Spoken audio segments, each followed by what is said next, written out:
I read 31 books in 31 days in the month of August, and here were some of my favorites. First off, I'm going to talk about the Magnus Chase series. I finished 2 of the 3 books in the trilogy this month, and I read the first one before this month. I also read the companion Hotel Valhalla, and this was one of my favorite Rick Riordan series. I would say it's in my top 3 for sure, maybe even my top 2. The representation is always great in a Rick Riordan book, but I feel like this series in particular has a lot of representation in it. I love the struggles that the characters faced. It felt more YA than middle grade, which really vibes with me in my adult years. Check and Mate by Allie Hazelwood is the first Allie Hazelwood I read, at least the first full-length Allie Hazelwood I read. I think I read a short story by her before, but it was also her first delve into YA romance, and I feel like that's the part that was really odd for me. I did not feel like this was a YA romance, though there wasn't really spice. Just some of the things and the concepts felt very adult. I loved the chess background in this book. I thought that that was super cool, and it kind of made it feel almost like a sports romance, even though it wasn't like a hot and sweaty sports romance. It just felt like our 2 main characters were driven by something other than themselves, and they were passionate about chess itself,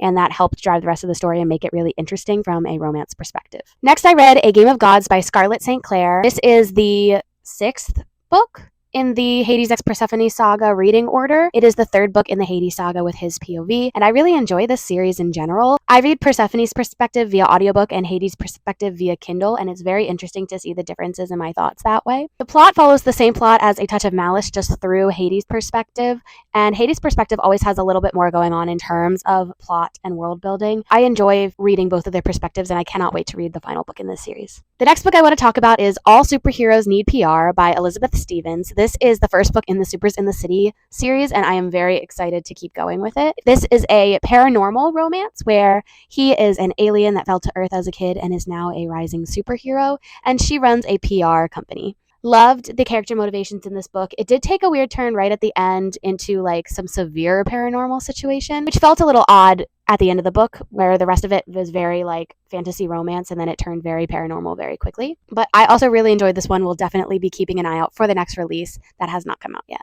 And finally, the last book I want to talk about is my only 5-star read for this challenge, and that was Atmosphere by Taylor Jenkins Reid. This is a love story set in the 1970s, 1980s in the NASA space program. So both of our protagonists are astronauts in training, and they find love. I didn't know this was a romance book until I started really reading it, even though it literally says a love story on the front. I was audiobooking it, so I didn't get that particular fact out of it, but I adored the direction that this went. It was very lit-ficky, which I normally don't vibe towards, but for some reason this audiobook really nailed it for me, and I can't wait to read more Taylor Jenkins Reid. Leave me some of your favorite books in the comments below.